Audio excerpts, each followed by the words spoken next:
Please like and subscribe to my YouTube channel Kids Moral Stories. कहानी 3 दोस्त और सोने की ईंट। एलन वुड के पुराने गांव में जो घूमती हुई पहाड़ियों और सरसब्ज जंगलों के दरमियान वाक़ है 3 लाजिम व मलजूम दोस्त रहते थे। उनके नाम आमना, अली और अहमद थे।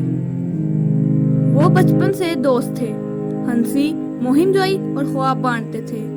ये गांव अपनी मुनफरिद दास्तानों के लिए जाना जाता था और एक कहानी ने उनके तखय्युल को अपनी गिरफ्त में ले लिया था, गोल्डन ब्रिक का अफसाना। लेजेंड के मुताबिक विस्परिंग वुड्स के दिल की गहराई में छुपी हुई एक जादू ईंट पूरी तरह से ठोस सोने से बनी थी। कहा जाता था कि जिसको भी ये गोल्डन ईंट मिलेगी उसके दिल की गहरी ख्वाहिशों में से एक ख्वाहिश पूरी हो जाएगी। ये कहानी कई नस्लों तक चली आ रही थी और बहुत से लोगों ने अफसानवी खजाने की तलाश में विस्परिंग वुड्स का रुख किया था, लेकिन कोई भी गोल्डन ब्रिक के साथ वापस नहीं आया था। एक करकराती सुबह हवा में जोशो खरोश के इशारे के साथ आमना, अली और अहमद अपनी पसंदीदा मुलाकात की जगह पर जमा हुए, जो गांव के किनारे से बिल्कुल दूर थी। अगर अफसाना सच है तो क्या होगा? आमना ने हैरत से कहा। उसकी आंखें तजस्सुस से चमक रही थी। अली अपने थैले के पट्टे को एडजस्ट करते हुए मुस्कुराया। ठीक है, तलाश करने का एक ही तरीका है। अहमद ने इस बात से सर हिलाया। आइए मिलकर करते हैं। अगर किसी को गोल्डन ब्रिक मिल जाए तो वो हम हैं। और इस तरह मुहिम जोई के एहसास और एक नक्शे से लेस होकर उन्होंने गांव की कहानियों के टुकड़ों से इकट्ठा किया था। तीनों दोस्तों ने विस्परिंग वुड्स के दिल में कदम रखा। कदीम दरख्त जैसे जैसे वो गहराई में जाते थे, राज की सरगोशी करते दिखाई देते थे। हर कदम के साथ उनका जोश बढ़ता जा रहा था।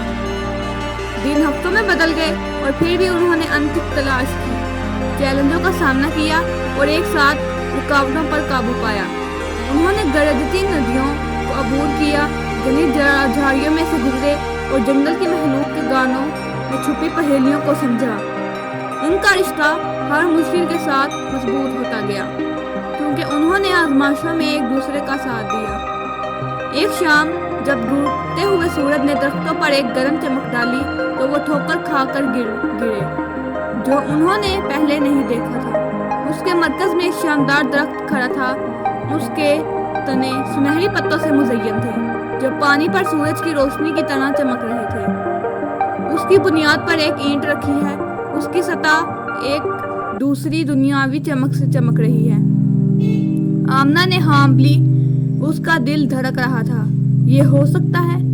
अली की आंखें फैल गईं और अहमद की आवाज़ खौफ से कांप गई। सुनहरी ईंट।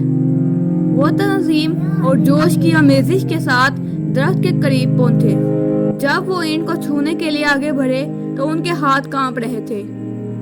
उस लम्हे में उनके जहनों में उनकी गहराई, ख्वाहिशात और ख्वाहिशात के ख्यालात भरे हुए थे, जो उन्होंने कभी बुलंद आवाज में नहीं बोले थे। लेकिन जैसे ही उनकी उंगलियां ईंटों से टकराई, एक अजीब सी गर्मी उन्हें लपेट लिया और उनके जहनों में एक आवाज गूंजी, 3 दिल एक ख्वाहिश। उन्होंने नजरों का तबादला किया। उनकी बेसाख्ता समझ उनके रिश्ते को मजबूत करती थी।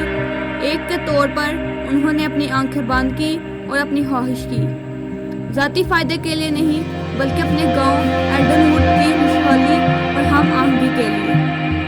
सब कुछ मामूल पर आने से पहले हुआ कुछ लम्हे के लिए चमकती दिखाई दे रही थी। दरख्त के सुनहरे पत्ते हवा के झोंके में हल्के से झुलस रहे थे और ईंट वहीं रह गई थी जहां वो थी। लेकिन हवा में कुछ मुख्तलिफ था, तकमील और इत्मीनान का एहसास जो सरगोशी के जंगल की गहराइयों से फैलता था। उनके चेहरों पर मुस्कुराहट और उनके दिलों में कामयाबी के एहसास के साथ आमना, अली और अहमद ने एल्डनवुड की तरफ वापसी का सफ़र किया, ये जानते हुए कि उन्हें गोल्डन ब्रिक से भी ज़्यादा कीमती चीज़ मिली है। और इस तरह गोल्डन ब्रिक का अफसाना जिंदा रहा, ज़ाती फ़ायदे की कहानी के तौर पर नहीं बल्कि दोस्ती की ताकत और बेलूस ख्वाहिशात की ताकत के सबूत के तौर पर।